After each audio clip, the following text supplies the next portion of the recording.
Salamat, La.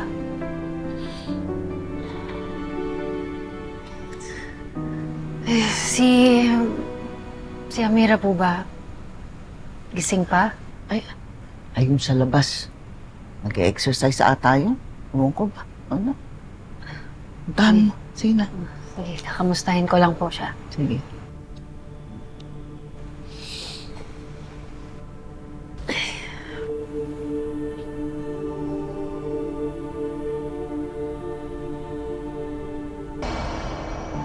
Maria, sana maintindihan mo. Malaki ang galit ko sa Crazy Five pero hindi kaya ng konsensya kong pumatay.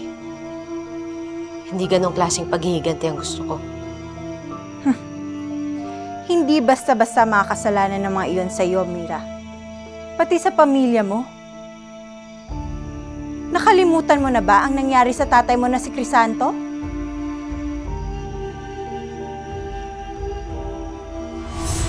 Tay,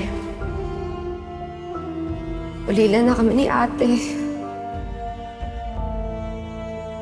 Alaala niyo na lang ni nanay na natira sa amin.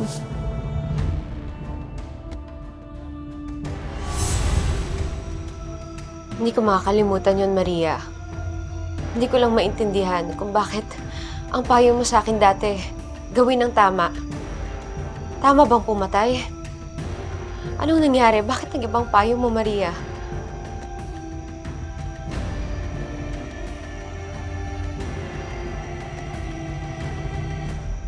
Hindi ko kayang pinapagawa niyo.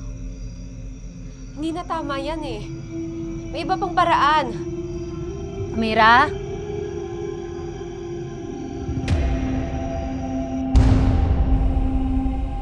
May kausap si Amira sa telepono. Gusto ko lang siya makausap sandali. Alam mo naman yon. Pagdating sa negosyo, kahit 10 oras ng gabi, walang pinipiling oras. Magnolia, gusto ko nga lang kausapin yung kapatid ko sandali. Nang kaming dalawa lang.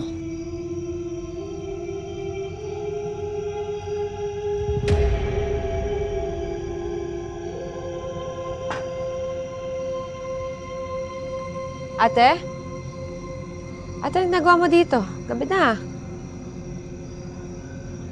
Tatawagin ka namin pag kailangan ka namin.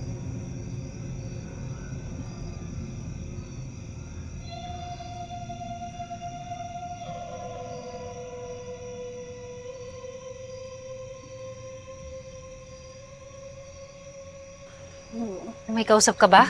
Ha? Parang may kausap ka eh. Ha?